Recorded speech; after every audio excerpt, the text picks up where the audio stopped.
Hi, my name is Simon, and I welcome you all to another episode of Beyond Perception, where we are exploring who we really are. And what better guest than my guest today? Yeah, it is a true pleasure to speak to John Prendergast.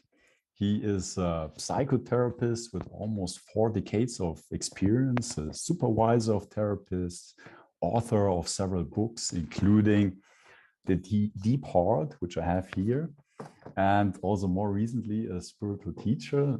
So welcome, John Prendergast. It is really a great pleasure to be here with you today. Thank you, Simon. It's lovely to be here. And I'm now retired as a psychotherapist. So I'm really doing spiritual teaching and mentoring now, but as of last September. So okay. Your introduction is almost current. Almost correct. So congratulations to your retirement. And you might know this already, but the audience not necessarily. I want to provide just a brief context about why we have this conversation today. Sure. Last year, I had this marvelous encounter with Ramana Maharshi, which is an Indian sage and teacher. Yes, I have been to Ramada's ashram. I have sat in his cave. And this these days, or this time really changed perspectives on so many levels, and it is hard. I don't know if it's even possible to describe in words like what exactly happened, but it felt as seeing a truer version of who I am, but then very closely then also be thrown back into the realms of the ordinary I, or Simon, my identity, and that experience left me quite confused for some time. It was difficult to make sense of it, and there was a part which wanted to have this experience again, and another one which wanted to understand what happened. Sure. That led to basically a search for some answers, which led me to find Timothy Conway, with whom I also had a very wonderful conversation on this podcast a few months ago. I'm sure. Who then introduced me to you and your work. And over the last, I believe, 2 months, I have been reading your book, The Deep Heart, Our Portal to Presence, almost twice. And so thanks to Timothy, we're having this conversation today. So that's a brief context I wanted to provide. So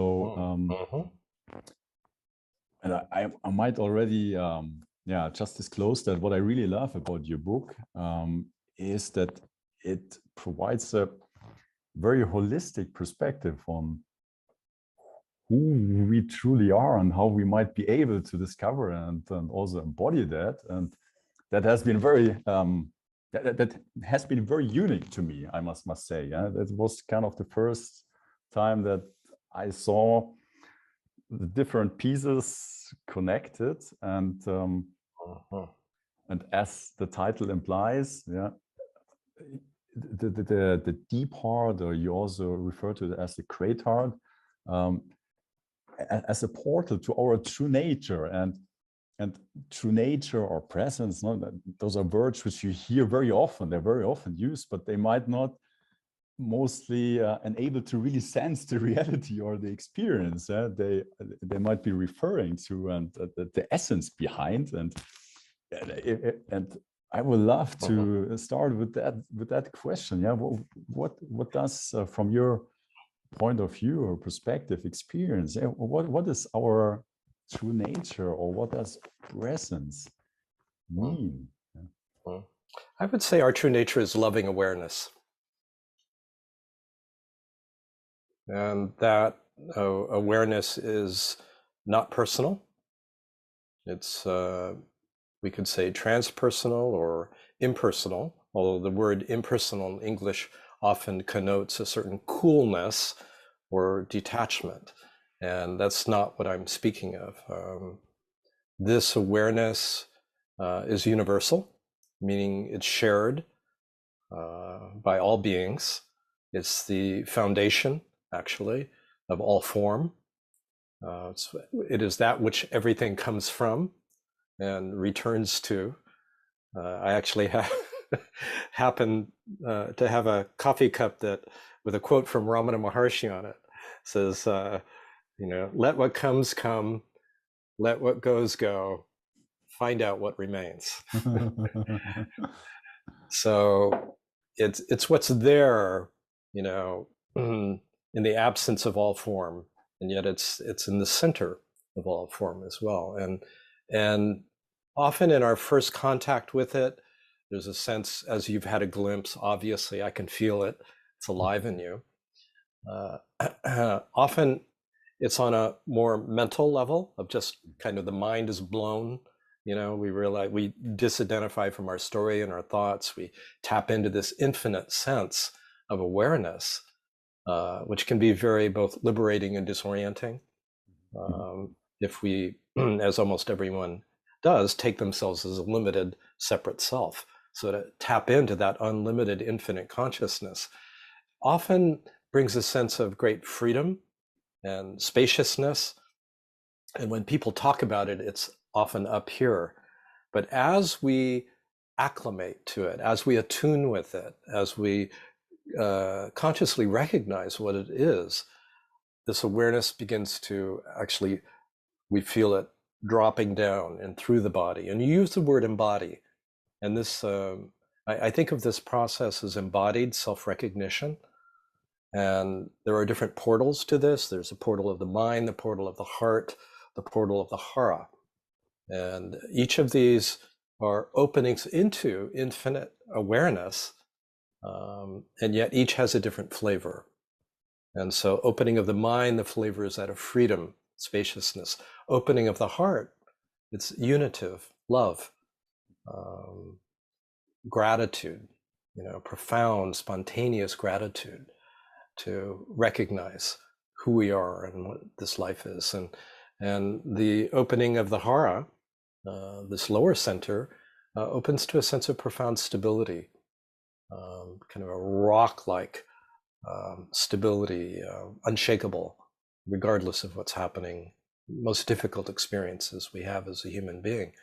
So, I wrote the book, The Deep Heart, based on my own experience of opening and awakening, but also my work with clients and students over many years, 4 decades, and more recently, the work has been in small groups or large groups, online or on retreat, and so on. So, what is our true nature?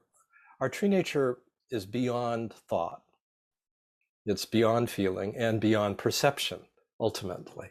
It's the source of all of these. And we know it directly. It's a direct apprehension or intuition that comes to us. And it's as we recognize this, there's a feeling of coming home, a deep sense of homecoming, a deep sense of ease. Like we have knowingly or unknowingly been on a search our whole life.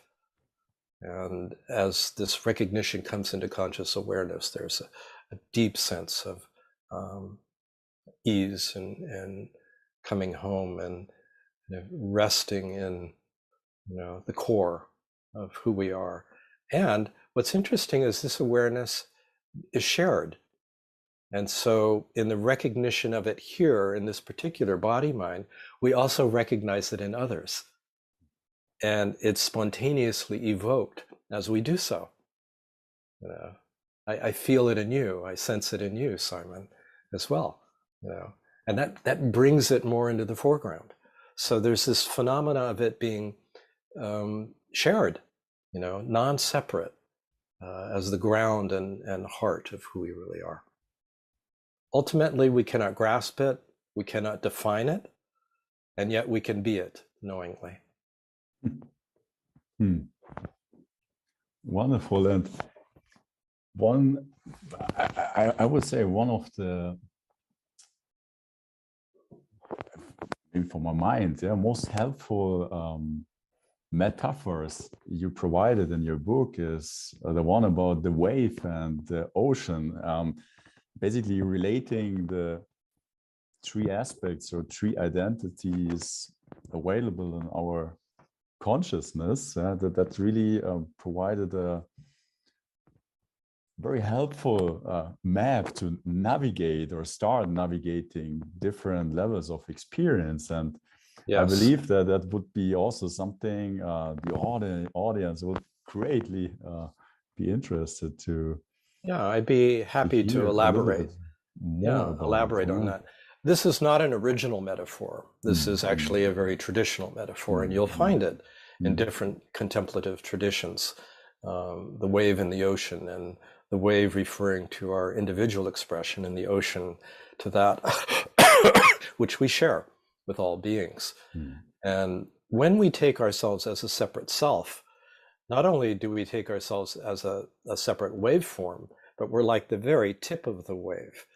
And we don't have a sense of what's supporting, what's foundational for both ourselves and all of life. And so we live in a state of anxiety.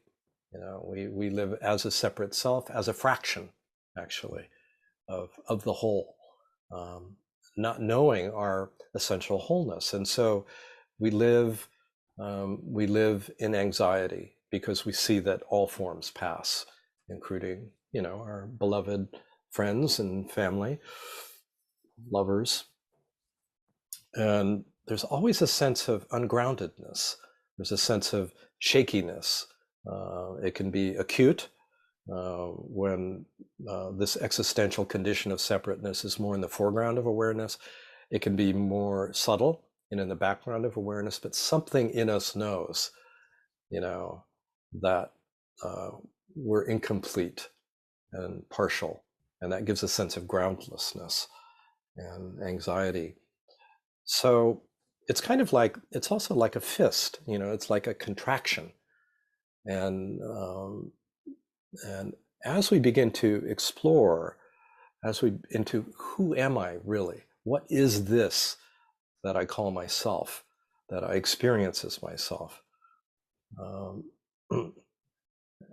Not as a mental analysis, but more as an intuitive felt sense of this I that I take myself, this ich, this je suis, whatever the language is, the sense of I am, the sense of being. As we allow our attention to drop more and more deeply, we have this sense of opening, and there's a unfolding of that contraction. And sometimes, we'll have openings into what really feels like infinite awareness. And that's opening to the ocean, and it sounds like you had that experience in the past year. But on the way, there's another level, which is usually not addressed by most psychologies, and also not addressed by most non-dual traditions, which is it's an intermediate level, which I call the soul. It's an archetypal level, somewhere between the separate self and infinite shared unbounded awareness. And this is a very interesting and profound and deep level also,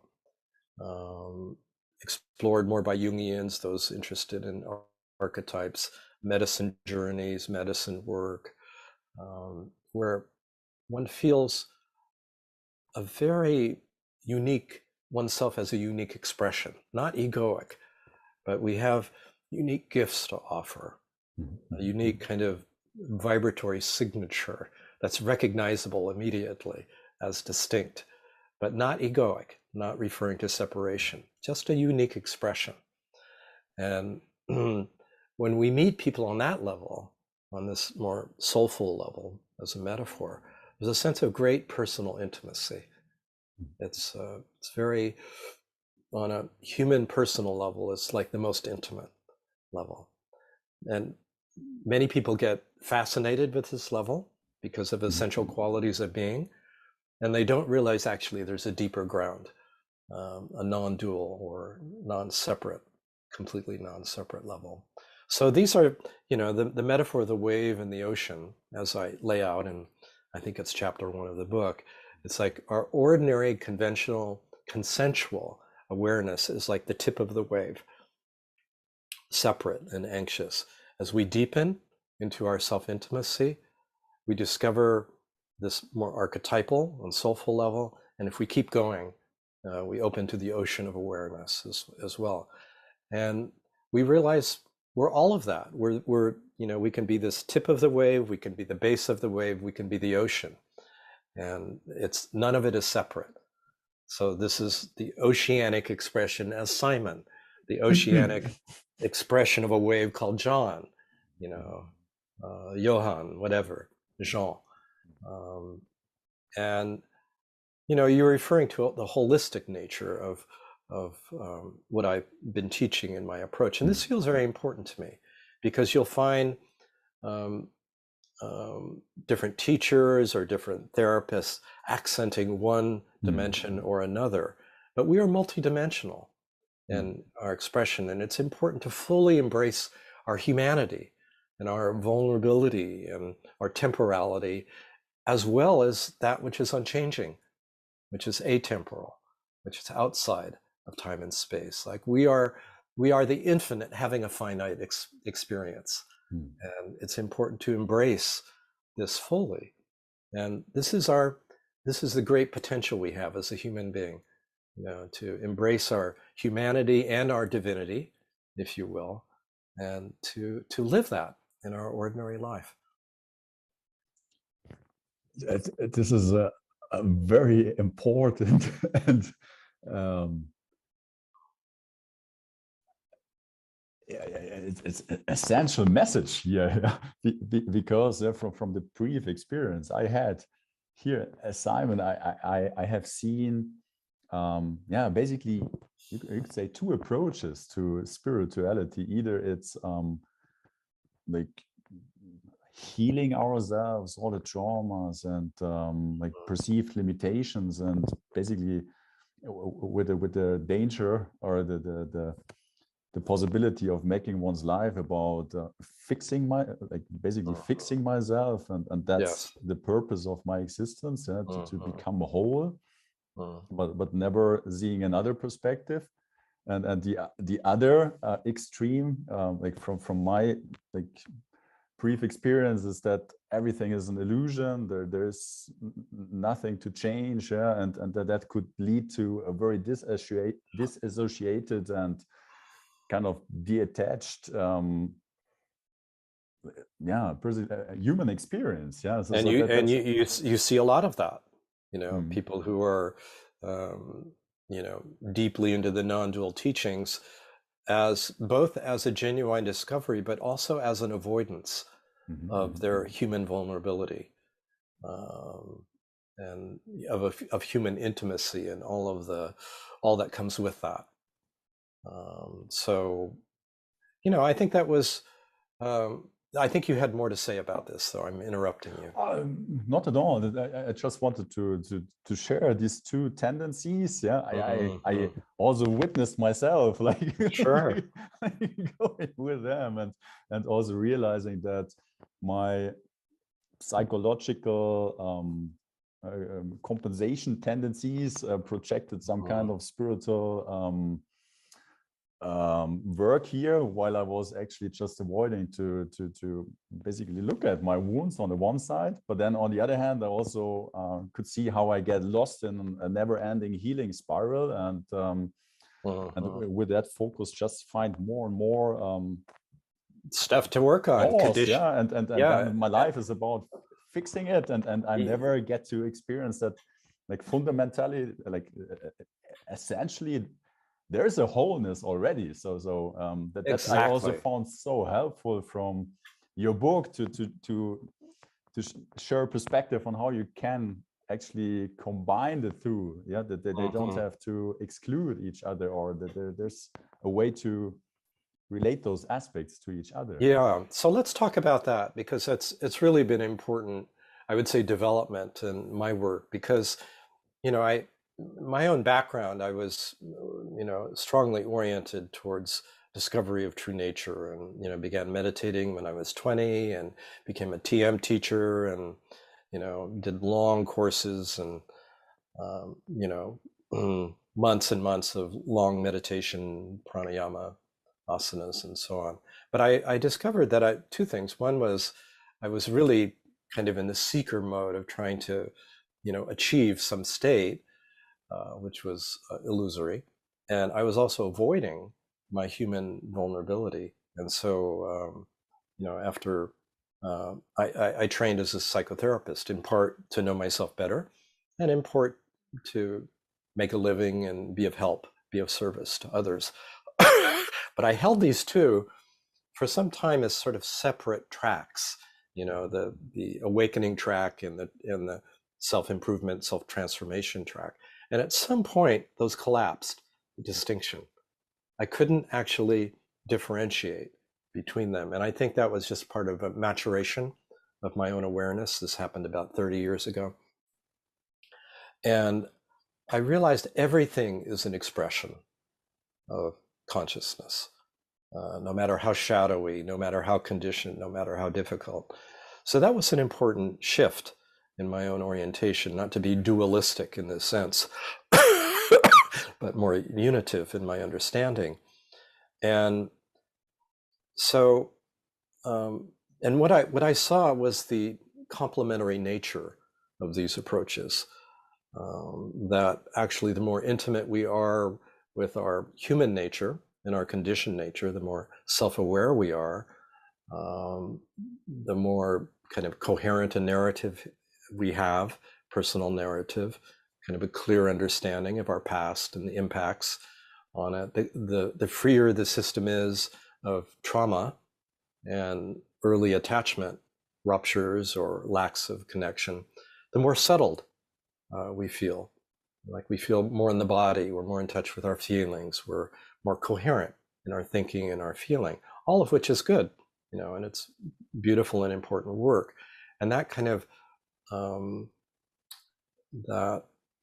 quieting and growing resilience and coherence of the individual system actually allows one to sustain this open awareness more easily. However, that open awareness is always available. It's here right now as we speak. It is not bound by any condition, so it's the light shining through all the time. And the more in touch we are with that, which we can call presence, not present-centered attention, but presence aware of awareness, that actually supports the unfolding of the conditioned body-mind, and assists in that process. So in that sense, they're complementary. And an openness to both dimensions is very helpful. So that there is a potential downside or fixations, if we get too unbalanced on either side. And you've alluded to that. One is if we get too much into the self-improvement project, we're always working on ourselves, and we're postponing the essential freedom, which is always here, because we can work on our conditioning forever, and if we're not working on our personal conditioning, we're working on our multi-generational trauma, that we've inherited from parents and grandparents and great-grandparents, right? Yeah. And when does that stop? That's endless. Yeah. We go back to the jungles, right? In terms of our conditioning. Yeah. So we can get fixated, and the separate I loves that, because it's got work to do and it'll improve itself, and it can become a defense, from opening to this luminous, radiant, infinite, loving awareness that's here always. So that's a potential fixation, getting stuck. On the other side, it's as you said, we can be so kind of enamored with this unbounded awareness that we become dismissive of our human experience, human relationships, human vulnerability, our emotions and our bodies. and it becomes very dry, and we feel ourselves at a distance from our ordinary human life, and actually feeling disconnected in some way. And so it remains dualistic, if we fixate overly on that. So it's about recognizing and opening to both dimensions. And in a very, when I work with people, I like to start from presence as much as possible. Just to touch it, just to feel into it. So if they come with some issue they're interested in exploring, some knot of tension, some difficult reactive feeling or behavior, we'll kind of define what that is, and then I'll say, let's put that down for a moment, and take a deep breath.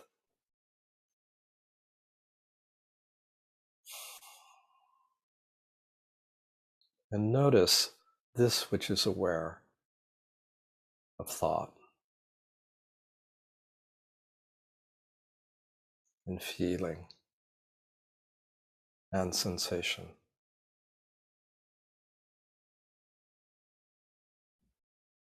Not grasping, just relaxing into this awareness, this primordial awareness. Often feels like it's in the background.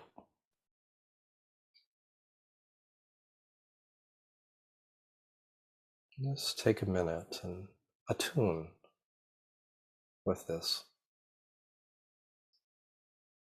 as you are right now.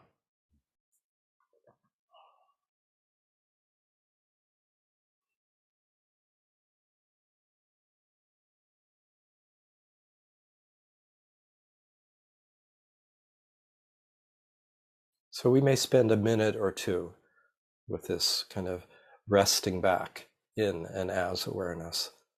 And then from this open awareness, we welcome whatever the conditioning is that is actually wanting attention. Not that we are wanting to fix or change, but that is actually calling for attention.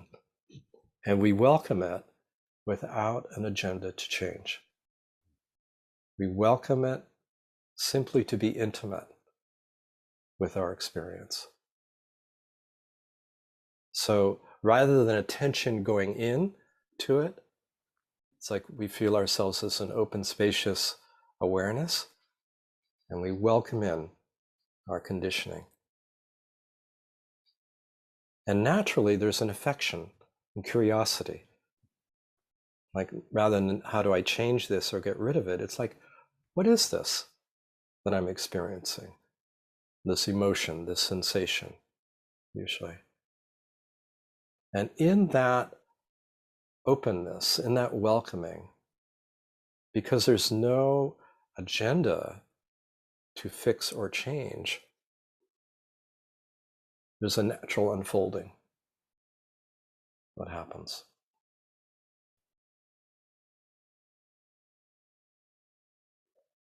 There may be, I have several questions I may ask. If it's a sensation, a contraction, let's say on the heart area or the solar plexus or anywhere in the body, there's this invitation to welcome it. And then I'll say, and what's in the very center of this? Don't think about it.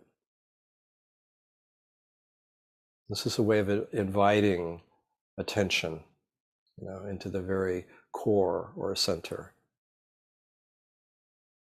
And don't think about it, just what's in the very center. So that can assist the unfolding process, so it's more intimate. Because, and I'll mention the other question may be, because often in our conditioning, there's a core limiting belief that is holding our reactive feelings and contractive sensations together. It's sort of a linchpin. And if there's a remaining knot in this welcoming, I'll say, is there a belief that goes with this contraction? It may be very simple, may be stated like in a child's language, like I'm not enough. or I'm flawed. And very often, just by asking the question and being quiet, a very simple but powerful belief will arise. And then I ask, this is what I call meditative heartfelt inquiry, or heartfelt meditative inquiry. It's like, what's your deepest knowing about this?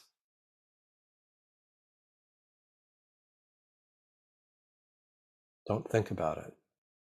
Like, you drop the question in, what is my deepest knowing about this belief that I am lacking, that I'm not enough, that I am flawed, something's deeply wrong with me? What's my deepest knowing? And here we go into a different mode of knowing, less analytic and conceptual, more intuitive, more of a felt sense. Felt sense means a whole body sense of something before feelings, sensations, and thoughts have differentiated. And this, I find, is a very transformative space. Like, what is my deepest knowing? So we're actually evoking that loving awareness or heart wisdom and inviting the light of a loving awareness into the conditioned body mind. And what happens is, very often, and it takes a little bit of, it's a bit of an art in this exploration, there's a sense of radiance or illumination or an obviousness that this is an irrelevant belief, that it's a lie. And then the system lights up. It's fascinating to feel. Like, I've worked with a fellow in his 40s. He's an American therapist, and he's been on several of my online calls and came to a retreat I did on the East Coast last month. And he knew that there was some belief that he was holding that was still kind of, despite, a deep love for this, which we're speaking of, still kind of obstructing a direct recognition. And the belief was this, that I'm not enough.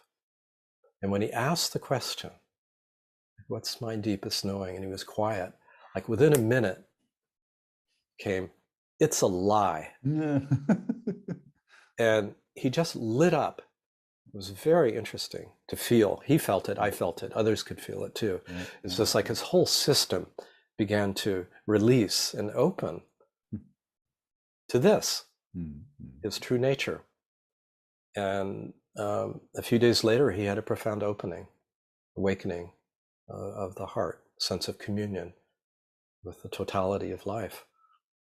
So these core limiting beliefs are a very important part of our conditioning and of my work to inquire into from a sense of presence, and not trying to think our way out of them, which is more of cognitive psychology, but to tap into this deeper knowing. And so these kind of questions, this approach from presence of welcoming our conditioning and being curious and affectionate with it, and what's in the very center, or if there's a belief, what's my a limiting belief, what's my deepest knowing, I find to be very powerful, transformative, and liberating. And this is the intersection. Of course, you've been reading about it in the book, but it's very potent. A question comes to mind right now, and a perspective on this identity, this vehicle, this sense of separation from everything, this individuality. These core limiting beliefs, you could say they are creating this sense of individuality, which is even a human condition. No, otherwise, like without these limiting beliefs at the core of this vehicle, we could not have this experience of separation. Correct. So it seems, and I think you also write about it, that there's an existential aspect to these limiting beliefs. And from what I'm hearing right now also, that they seem then at the same time a portal to experience like who we truly are, like again. So it seems like kind of it's interesting. These are, these obstacles are actually portals. And our normal condition way of responding is to avoid them, to distract ourselves, medicate ourselves, so we don't feel or sense our experience. And our so-called wounds or frozen places or hurt places. So we avoid them. But at some point, and this takes some maturity and some insight, we realize, no, I need to turn and face my conditioning. And the surprising discovery is that these areas that we have been avoiding are fast tracks. They are like direct routes back to our essence. and that's why, yeah, it's great. And I mean, it's not always going to be as dramatic as the case that I just told. Often it's kind of a gradual unveiling, because what's happened, and it's a fascinating process. We have, as children, young children, a natural sense of this connection with the totality, our natural sense of wholeness. But we have to adapt to environments, and often difficult environments, familial environments, parental environments, and in so doing, even cultural environments, large, at school, or certain values of certain things that are valued and others that are not. Often intuition is devalued in our increasingly cognitive and analytic, post-industrial, data-driven society. And so we forget this, and we weren't fully conscious of it to begin with. And in the forgetting, there's a shutting down that happens, and that a kind of solidifying of the separate self. It's inevitable. I mean, it happened to Ramana Maharshi, on your wall there. And when he was 16, there was this impulse to deeply inquire, as to what happens when you die, when his uncle died. And, that's exceptional what he experienced. But just to say, all human beings go through this process to some degree of kind of closing down. And this is a process of reopening. And so what we're doing is we're actually reconnecting with these essential qualities of being that in order to adapt, we had shut down. And qualities of love, qualities of kindness, gratitude, appreciation, clarity, deep insight, connectedness with ourself, with others, and with the whole of life. So we're recovering, we're kind of, as T.S. Eliot would say, kind of exploring and coming back to our starting point for the first time, and recognizing, oh yes. So that's that sense of homecoming. It's like something in us knew this all along, and it's tugging on us. It's calling us.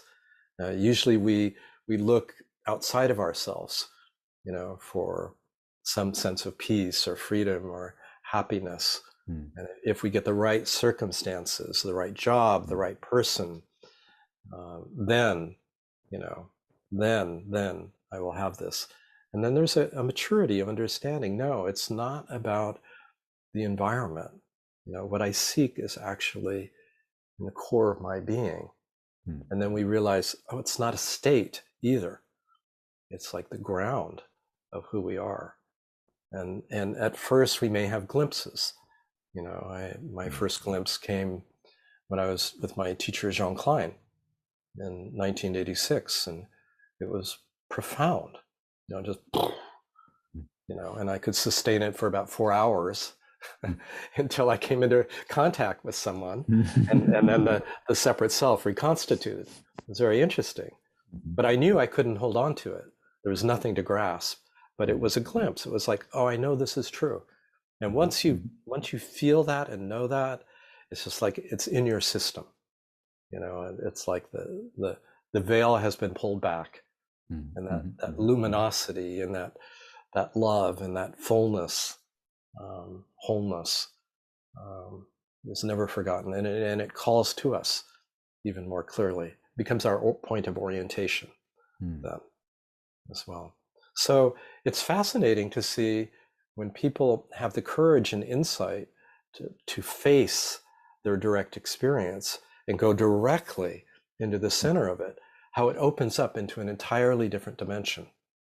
If we go into our shame, you know, we discover innocence.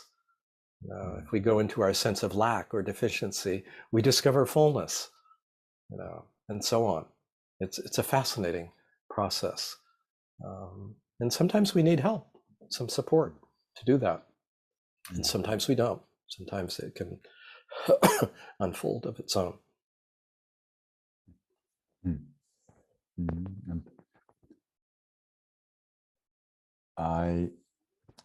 You're also right about like stepping right into the experience, but then also or having the between respectively having the two options, and either transcending them, stepping back, or stepping right into that experience. And like what would you say, like is that from moment to moment a choice, or listening to oneself, or like what is the right thing? Like, well, I think what it's was my always intuition guiding me to well do I, right I now, think it's I think it's always best to step back first, just as we did. Okay. Yeah. And, Okay. and contact presence. Okay. Yeah. Yeah. And that's something, you know, as a therapist, it took me a while actually to realize that, because a client would come in and say, you know, I have this heartache that I would like to explore. And I'd say, okay, let's explore it. And then immediately, like, attention would go into it. And that could be fruitful. But I began to realize, let's set the foundation first, like contact a sense of being as much as we can. Then in that welcoming, it's interesting. It's there can be shifts of attention. That is to say, we feel ourselves as that openness, and whatever we're welcoming is just welcomed in, and we simply witness it unfolding. And then sometimes quite spontaneously, we'll notice attention, like at that point, and I think this is more to your question, like really going in, like to the center of something. And that's more intuitive. It's like, you know, once from a space of openness, how attention moves, you know, whether it's more just as a holding space or more as an exploring into the center, is a natural ebb and flow of attention. It depends what's being called for. What's important, like for instance, we've discovered a lot in the last 2 decades about how to work with trauma. And I mean, even 4 decades ago, it wasn't even taught in graduate school. You know, PTSD was barely recognized, and there was no methodology to effectively work with it, or very few with limited effectiveness. So we've learned a lot. And one of the things we learned is that if you just like go into the trauma without being resourced, it actually can make it stronger. You know, it can, it's called a trauma vortex, and you can get sucked into it, and it can reinforce the trauma. And so we've understood, you know, in the last 2 decades, that it's very important to resource yourself, and very important if you're going into something that's highly charged, you know, from a trauma, to take your time, you know, and if you feel yourself getting, you know, overwhelmed by it, then you step out of it for a while, you know, and you let the system calm itself. You resource yourself. Then you step in again, and you step out. So this stepping in, stepping out really depends on the person, their resourcefulness, depends on the trauma that they're working on, and depends if they have support also, a therapist, a counselor, a coach who's, well, coaches are not really trained in this, so someone who's familiar with working with trauma. So that's one thing. Having said that, that's kind of a caution working with traumatic material. I find that if we, as say a mentor, as a counselor, feel deeply at ease in ourselves with difficult conditioning and know what's on the other side of it, we can tolerate and help support someone tolerate a lot of discomfort and disorientation, which is very important to not shy away from it too. So there are some important variables here, interrelational variables that can help support the unfolding, of difficult material. So you can hear there's kind of a certain art, particularly when we're working with very difficult conditioning. And many of us have it, many of us have it. I see, we were talking about Ramana, and, Ramana is a kind of exemplar of awakening to this awareness and abiding in and as it. And, he lived as a renunciate for much of his life, and then, started an ashram. And I must say the ashram is amazing. The sense of presence where Ramana, the little room kind of off the main hall where the darshan hall. I mean, I sat there in the late 80s just reveling in the sense of presence. And the two caves where he sat are just charged, with presence. So there's something, remarkable, in terms of that presence is available. And there's not much in those teachings about how to deal with our human psychology as well. Right? This is the German version. I just have it here all the time. Be who you are. Right? Yes, yeah. So you see a lot of people on the spiritual path, I say a lot, I don't know how many, I don't know if it's the majority, with a genuine desire to know true nature, but also a desire to avoid this uncomfortable human experience. And that's important to see within oneself, and for me, that was the case. I had a deep desire to know true nature, and I had also a deep desire to avoid my conditioning.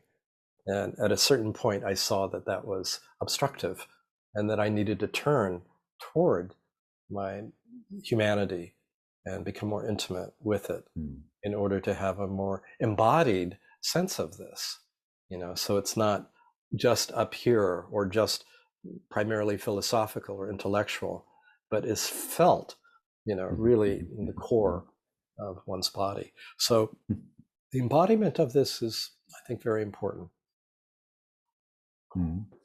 It seems as there are almost two motivation for spirituality. One is like a truthful motivation. I don't know how I should better describe it. And the other one is really to get away from this hell here. And, that's right. Yeah, and, to transcend, to rise above. Yeah. And this is where I think our personal integrity and vulnerability is very important. To check inside, what am I really experiencing? Am I avoiding anything in my experience? Am I devaluing or dismissing anything in my human experience? Is there something I'm not wanting to face? And no one else can tell us that.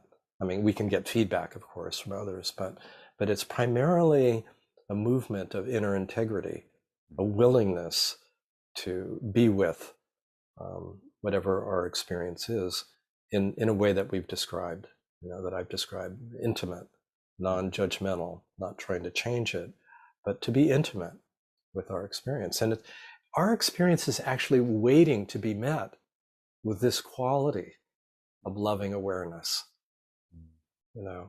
like a small child that's been left behind and frightened, and sometimes cries out and causes trouble, like that child wants to be embraced, wants to be understood, wants to be loved, wants to be herself or himself more fully, and our conditioning is similar.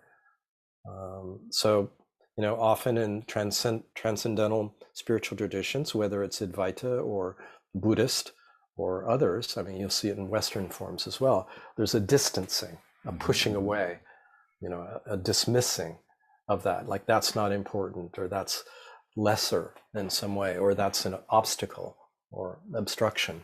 And what that does is it creates a duality, a split within oneself. And so one can be very peaceful by oneself, or very peaceful while meditating, or in the forest taking a walk. But how about relationship? How about intimate relationship? How is that? So this is where I think integrity is very important, and no one can teach us that. That's where I think our love of the truth on all levels is very important, right? Both absolute, like knowing this love, infinite loving awareness, the love of that truth, and the relative truth of our conditioned body mind, to be willing to acknowledge that and welcome that. Yeah. Would you say this is the key ingredient on our spiritual pilgrimage from the head to the heart, which you refer to in your book? This honesty about where we are and our intentions. Yes, yeah, I would. So you're alluding to another metaphor that I use, which is that of the spiritual pilgrimage, which, just for your listeners and viewers, I'll elaborate a little bit on. We're familiar with, in Europe, it's the Camino, and it's actually passing by my house. Oh, wonderful! Yeah. So there's all these different threads, that come from Germany, Switzerland, France. It's like a confluence, and they all funnel onto the Camino in northern Spain. So there's a deep impulse, for this, to go on this journey to purify and to realize something more fundamental. And it takes the form of these outer pilgrimages. We see it in India with these pilgrimages to Mount Kailash, for instance, and the Himalayas, or, temples, or whatever, many versions of this, religious and secular. However, the most important pilgrimage is really the shift of attention, where it tends to localize here in this separate self-identity, our thoughts and our image of who we are, for it to drop down into the center of the heart, and even deeper, down into the belly as well. So this, for me, is the great pilgrimage, the pilgrimage of attention. And that requires a lot of clarity. Like, even though I'm speaking of the heart, and those qualities of communion, unitive awareness, of profound gratitude and appreciation, a sense of oneness, with the totality, a sense of natural wholeness, implicit wholeness. All of these are like revelations of the heart. But for attention actually to drop to the heart from the head means we have to see very clearly the fixations of attention that we have in terms of our thinking, in terms of our image, in terms of our self-story. Self-story doesn't only localize here, it'll localize deeper in the core of the body as well. But an important dimension of it is here, how we think about ourselves, the story we tell about ourselves, and our relationship to thinking. We're very thought-based, very analytic, more so, I would say, than hunter-gatherers and traditional societies. We need to function in a complex society, but most of us spend we live here. And it's an interesting little exercise to just, for viewers and listeners to just kind of take a moment and notice, where is my attention seated most of the time or right now? We'll take a moment and just let people explore that question.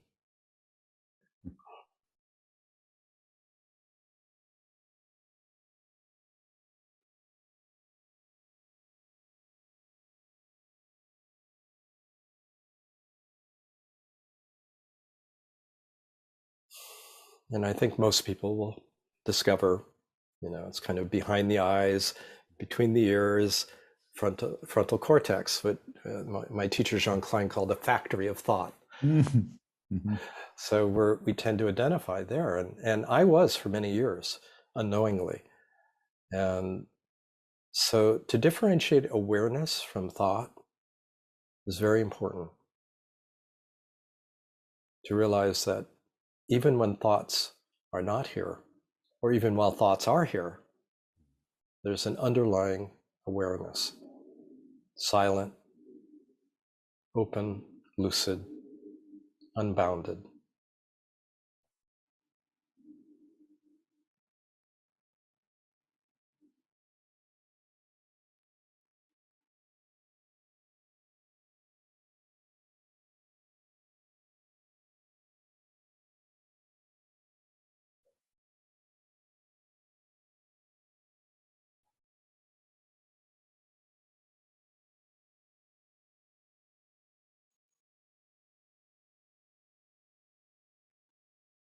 This is a very important discernment, this recognition, this differentiation of awareness from thought.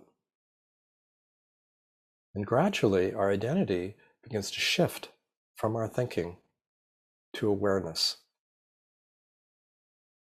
And more we feel ourselves as a witness to our thoughts, a silent witness. And then we discover there's no witness.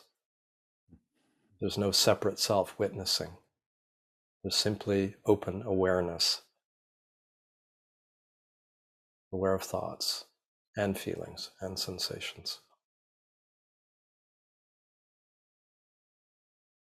So in this way, we disidentify from our thinking. And I talk about this as getting comfortable with not knowing, or don't know mind. This is, a phrase you'll find in some Buddhist teaching, for instance. This relaxing into not knowing. Who am I? I don't know. No. That's really an honest answer. So we begin to relax into, I don't know who I am. We realize no thought can express, can contain who I really am. And it's not a failure of the mind, but the mind itself comes from awareness. And it is therefore, and is inherently dualistic, concerned with objects, either physical or mental objects, grasping them, controlling them, manipulating them. So it has its value, in terms of ordinary functionality, and thought is a beautiful and powerful thing, but it cannot grasp its source. And when the mind understands this, there's a kind of surrender that happens, a kind of letting go. And we can feel it as a relaxation, subtly. We may or may not feel it, but I can sense it when it's happening, and I know others can as well. We notice the eyes are like they're not as grasping is hard and the ears are not as good. It's like the grasping falls away and we're more and more in a receptive mode of listening, of just pure receptivity or welcoming. Don't know,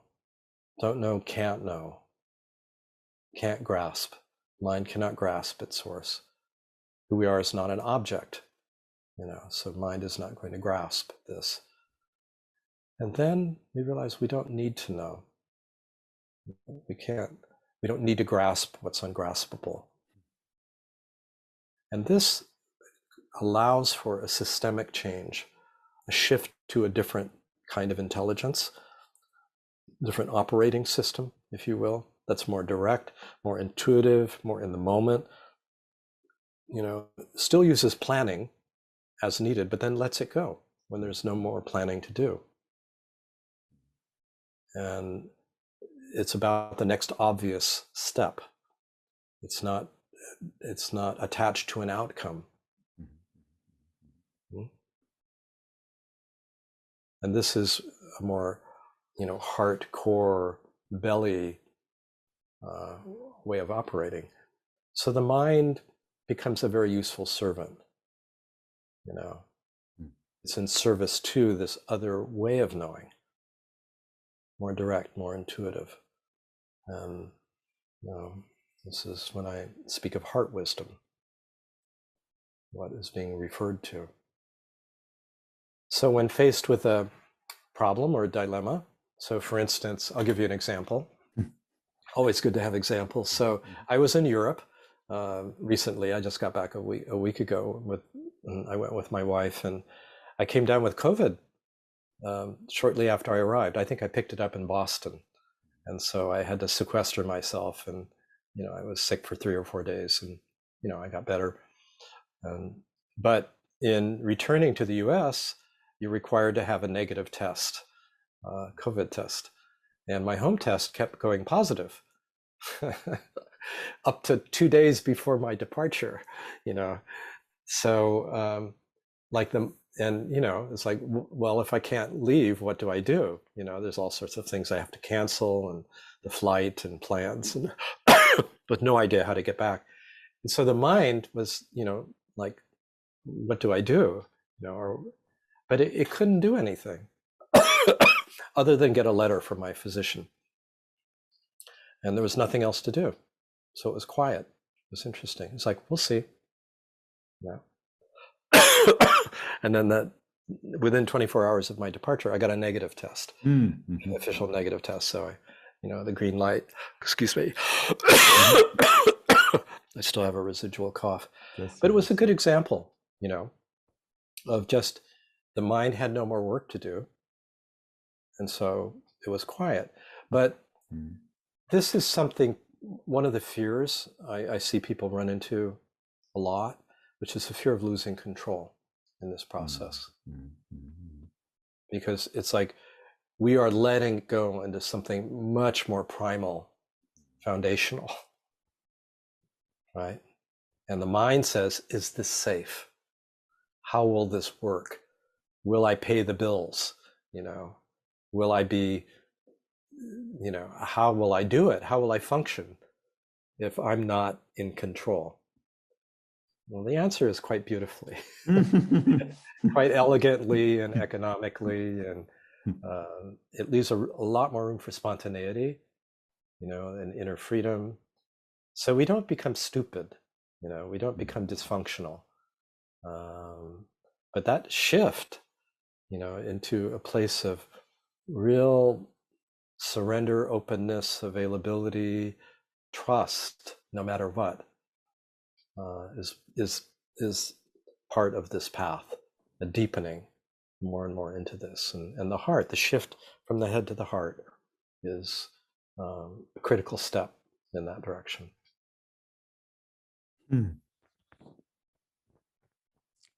Well, yeah, I have to say thank you so much for taking the time and sharing some of your experiences and wisdom with us. And I think at the end of your book, you are talking of 3 broad stages in regards to the spiritual pilgrimage. And if I recall that correctly, the last stage you are describing as an ongoing, basically open-ended, never-ending progress of basically embodying.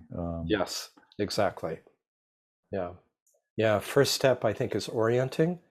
Like, I'm just that little description I was giving. It's like the mind begins to orient to its source and realizes, oh, this is how this works. It's like you realize this is about really understanding the nature of the mind and the limitations of it, and letting go and trusting and falling into and falling back into something much more fundamental. So the mind is oriented.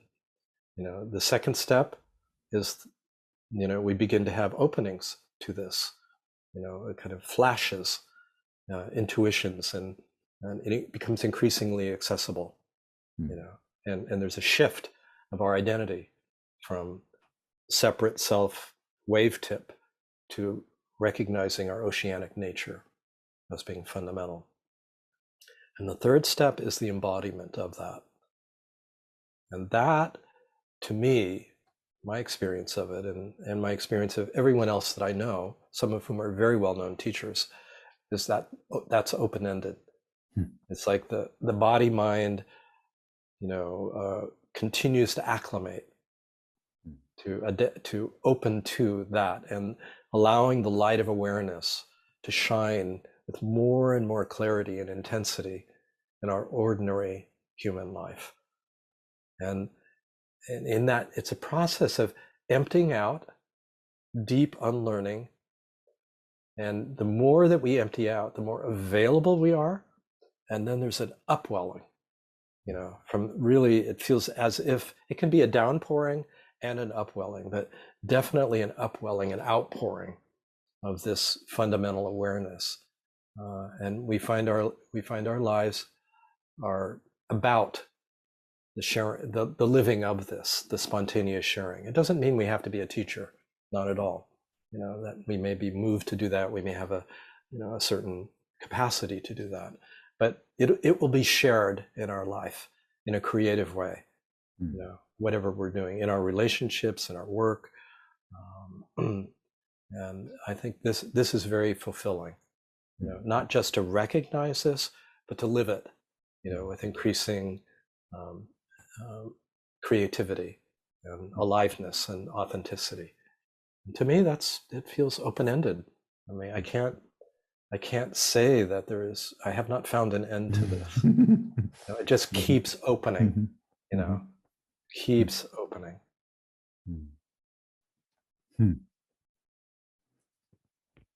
Well, thank you, John Prendergast, so much for taking the time to speak to us today, and inspiring and guiding us towards our true self. And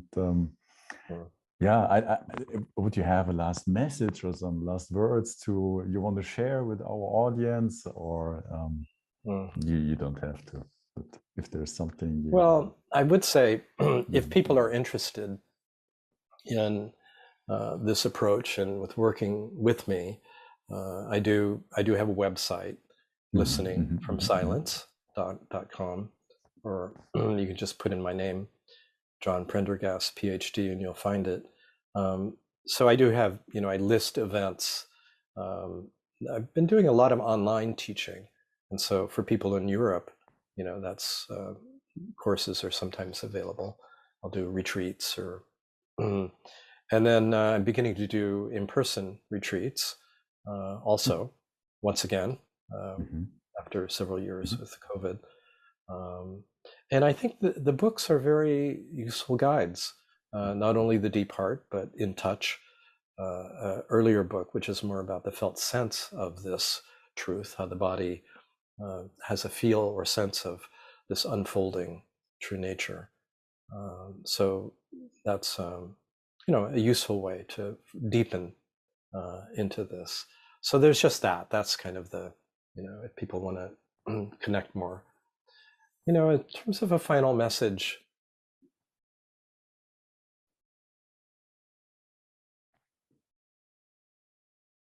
it's more of a feeling that comes of gratitude. Just profound gratitude to know this and to have discovered this, to share this with others is a delight. To be with you, Simon, is beautiful.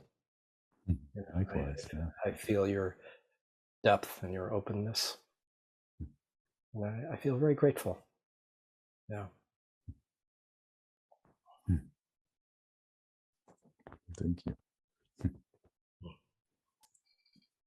Yeah, and for you, but also to our listeners and our audience, I will add all the resources, your webpage, the book links to the description of this conversation, so that everybody is very much invited to learn more about you, to get in touch if they might want to do so. And yeah, that's it. Yeah, thank you again so much for being here with us, and I really wish you all the best. Yeah, also for the future, and yeah, to you, dear audience. Yeah, thank you for being curious and yeah, spending this time today here with us. So it's been a delight, Simon. Yeah, thank you so much. Take care, and see you soon.